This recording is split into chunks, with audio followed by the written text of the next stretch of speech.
Muitas vezes, naquele momento de maior dificuldade, de maior sofrimento, Deus começa a soprar sobre nós uma vida nova, uma canção nova. E a gente precisa como que penetrar nessas trevas para descobrir uma luz que nasce em meio a este sofrimento. E hoje, olhando para a história de São João da Cruz, quero falar um pouquinho com você sobre isso.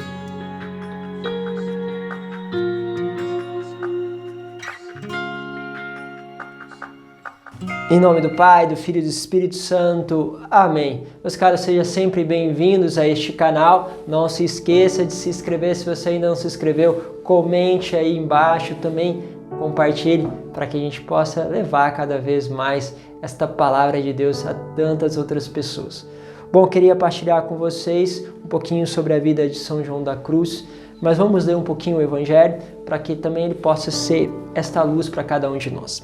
A palavra está hoje em Mateus, no capítulo 21, do versículo 23 ao 27. Diz assim: Naquele tempo, Jesus voltou ao templo. Enquanto ensinava, os sumos sacerdotes e os anciãos do povo aproximaram dele e perguntaram: Com que autoridade fazes isto? Quem te deu tal autoridade? Jesus respondeu-lhe: Também eu vos farei uma pergunta. Se vós me respondedes, também eu direi com que autoridade faço essas coisas. De onde vinha o batismo de João? Do céu ou dos homens? Jesus então passa a pergunta para eles que questionavam de onde a autoridade, com quem autorizou ele falar essas coisas. E aí ele passa essa pergunta: de onde é o batismo então de João? E eles então começaram a refletir entre si. Se dissermos do céu, ele nos dirá: por que não acreditas nele?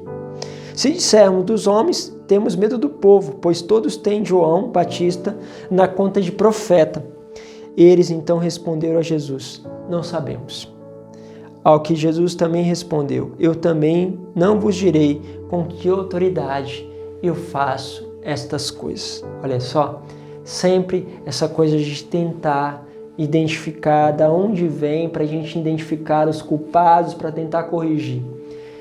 Na vida de São João da Cruz, quando começou a reforma, ele era novo ainda, 20 e poucos anos, começando esta reforma, a pedido justamente de Santa Teresa d'Ávila, da qual ele encontrou no coração de Santa Teresa a mesma paixão que ele carregava, de poder viver uma vida intensa, uma vida retirada, de intimidade com o Senhor, de poder mesmo se colocar nesta relação, olhos nos olhos, viver essa experiência do silêncio.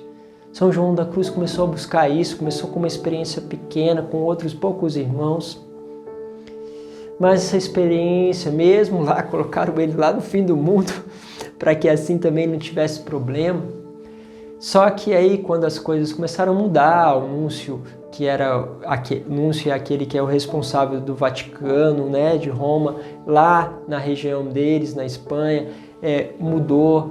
Aí o que acontece? Começaram as perseguições. Os irmãos que estavam e viviam de uma outra forma no Carmelo começaram a perseguir João.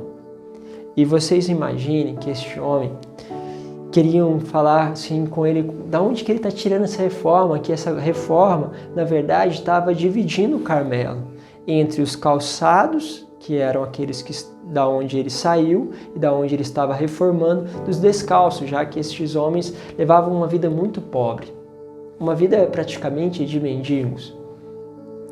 E aí queriam que ele pudesse rever essa história, porque no fundo ele está causando divisões. Porque as outras pessoas olhavam para eles e pensavam que ele, São João da Cruz, junto com os seus irmãos, eram santos e os outros não, porque eles eram pobres e os outros não. Então começou aquela comparação normal do povo.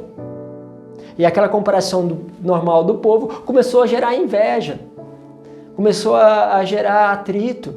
E os irmãos queriam que ele pudesse renunciar àquela reforma.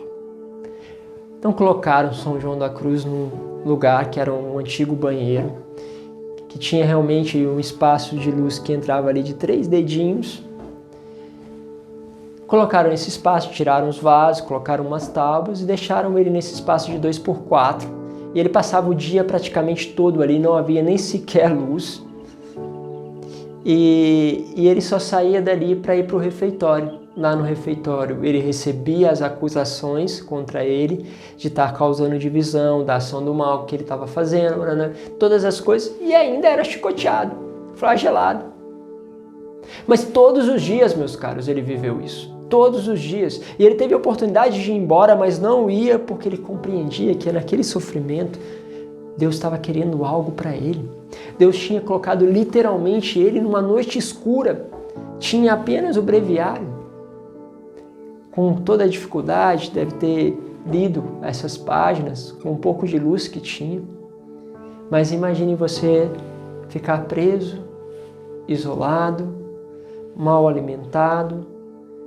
Quando saía, recebia realmente um castigo moral e um castigo físico.